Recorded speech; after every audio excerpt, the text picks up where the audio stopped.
I want to turn to Tracie Washington, president of Louisiana Justice Institute, working with communities of color throughout the Gulf. Tracie, how typical is this description? You know, it is, unfortunately, what researchers or, the government would call just anecdotal. I don't consider it just anecdotal because you hear some level of physical harm from many of the fishers down there whenever you go down to Plaquemine or Lower Jefferson Parish. Now, there are different levels, obviously, Amy, but people are hurting. And unfortunately, what they're hearing back from government officials is, well, there is no actual connection, or we can't make any connection between the oil spill and the effects of the oil spill and what you are saying are physical symptoms of physical harm. And I'm questioning, how long do these folks have to wait before you can make these ties and then determine there will be payment compensation from this BP fund so that they too, these people who've been physically harmed, will be made whole? You have said we can't spray dispersant on poor people and expect they go away. Explain what you mean.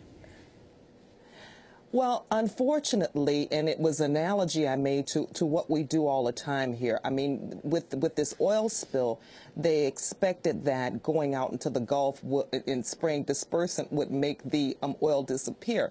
I mean, basic physics, matter is neither created nor destroyed. It only changes forms. Well, it's just sunk down to the bottom of the Gulf.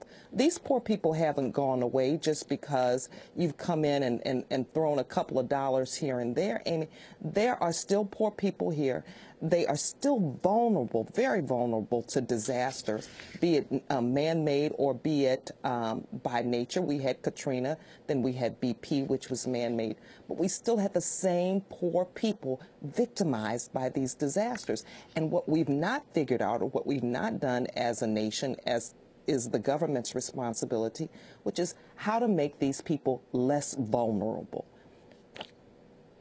Well, how would you say people should be made less vulnerable? First of all, you have a much smaller population, certainly a smaller population of people of color in New Orleans, from Katrina to, well, what we saw here with the BP oil spill. It's just shrunk.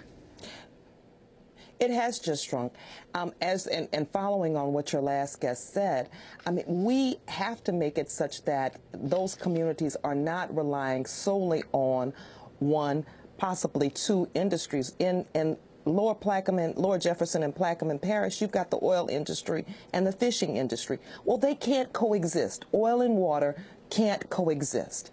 And unfortunately, we place these people in an environment, in communities where they've got to basically choose. And it's a horrible choice. They can fish. I think it's a natural way of life for many of these communities, but you can't have fishing in the same place where you've got, these oil wells and this drilling. We know there are going to be disasters. We know there are going to be these types of spills. And we've got to make it such that these folks are less vulnerable to the economic damage that comes from this. Now, BP and Ken Feinberg have said that they're not going to pay damages for these oyster leases, these damages to oyster beds. Well, why not? Why are we forcing these folks to basically completely lose their way of life before we wait 5-10 years from now to say, you know what, maybe the oil did damage the oyster beds? They shouldn't have to come in and prove that. There should be a presumption that this oil that is now at the bottom of the Gulf is destroying oyster beds and oyster leases, and that we pay and compensate these people for that. Speaking about the